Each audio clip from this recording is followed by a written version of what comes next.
هذا بمطر أمس يوم الخميس ونزل. هذا واحد البيت اللاجئين، يعني اسمه زكريا علي. هذا البيت دخل السيل كامل. هذا أفشته، وهذا الموية. ذاك البيت، هذا ذاك الغرفة.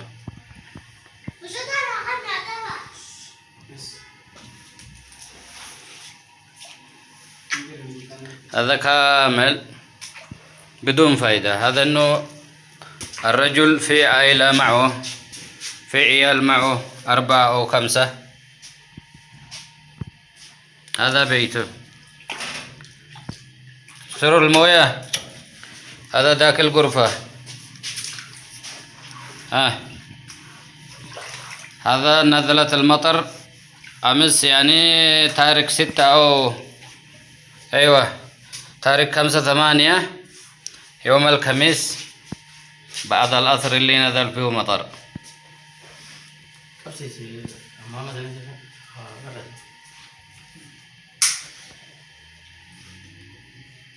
بالله عليك، هذا الرجل حياته مدمر، معه الجهال 5، ولا في باقي له شيء، ملابس ولا الفرشة ولا شيء. سروا يا جماعة.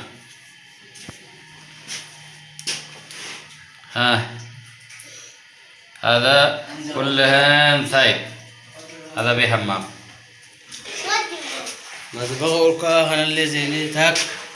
هذا المطبخ. شوفوا يا جماعة.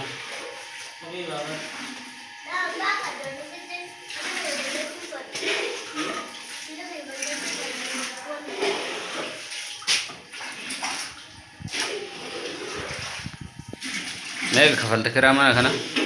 ما يغفل. ما صدقني.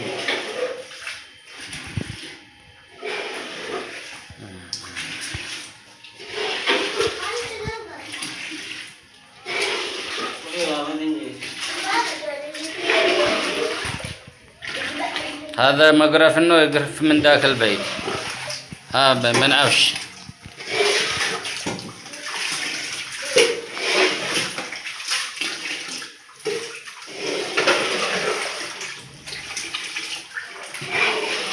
ilmaanu maisaatu nama itti dirmatee yaasee fi ijoolleeyyuu fooddaa yaasan jechuudha. Mee fooddaan ijoollee yaasteen sun ta'e?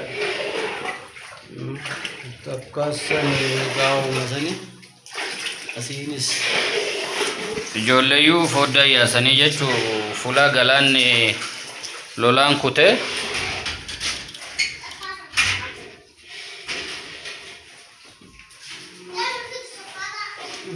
أسينا كنبات له. فأنا نمنا سينفور جولة لما تكشوا. cabsitanii jechuudha. أسينا كسيك أو مهنا أمبارني. يقولوا لما نمنا كول كبتة كمانة بس. أيام تك كذا سلام. واتك.